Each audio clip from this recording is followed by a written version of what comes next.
اچھا جی، بسم اللہ الرحمن الرحیم اردو چینل میں آپ کو خوش آمدید کہتے ہیں۔ جس طرح احمد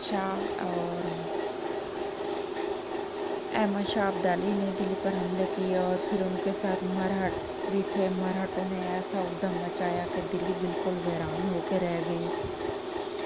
میر دلی سے کہاں چلے گئے؟ لکھنؤ چلے گئے۔ اچھا، اس کے بعد میر دلی سے لکھنؤ چلے گئے۔ کس نواب نے میر کو ہاتھ لیا؟ نواب آصف الدولہ نے۔ اس وقت لکھنؤ میں نواب آصف الدولہ کا دور تھا، جو کہ وہاں کے نواب تھے، رئیس تھے، تو انہوں نے میر تقی میر کو پناہ دی۔ دلی کی بربادی کے بعد لکھنؤ کس چیز کا مرکز بن گیا؟ اہل کمال کا، یعنی وہاں پر کمال کے لوگ تھے۔ لکھنؤ میں وہاں پر کمال کے لوگ تھے، کمال کے لوگوں کا مرکز بن گیا، یعنی شاعری بھی وہاں کمال کی ہو رہی تھی، اچھے شعراء تھے۔ میر کی کتنی اولادیں تھیں؟ 2 بیٹے اور 1 بیٹی تھی۔ میر فیض علی، میر کلوعرش، 2 بیٹے اور 1 بیٹی۔ میر فیض علی، میر کلوعرش۔ میر کے بیٹے کلوعرش کس کے شاگرد تھے؟ میر کس کا شاگرد تھا؟ میر کا اور صاحب دیوان تھا جو کلوعرش۔ اچھا، وہ بھی شاعر تھے۔ میر کا شاگرد تھا سب سے پہلے شاعری کے حوالے سے، اور پھر صاحب دیوان شاعر تھے۔ فیض میر کس کی تصنیف ہے؟ فیض میر، میر تقی میر کی۔ فیض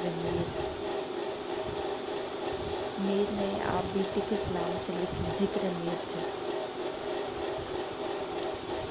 میر کے اردو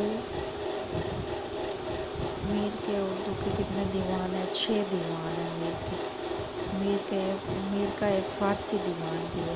دیوان کسے کہتے ہیں؟ یہ غزلیات کے مجموعوں کو دیوان کہتے ہیں۔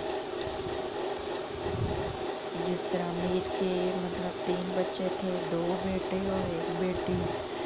ان کا بیٹا جو کلوعرش تھا وہ بھی شاعر تھا اور صاحب دیوان تھا۔ فیض میر تقی میر کی کتاب ہے جو کہ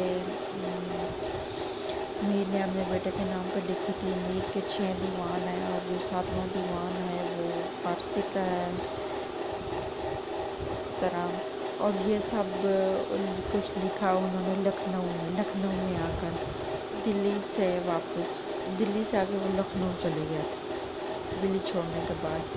میر کے فارسی کا 1 دیوان ہے، اس کے علاوہ ویسے 6 دیوان ہیں اردو کے، اور دیوان کہتے ہیں مجموعہ غزلیات کو۔ جی ہماری آج کی ویڈیو اتنی تھی، ہم انشاءاللہ ملیں گے اگلی ویڈیو کے ساتھ، نئے لیکچر کے ساتھ انشاءاللہ۔ تب تک اللہ حافظ، بہت شکریہ۔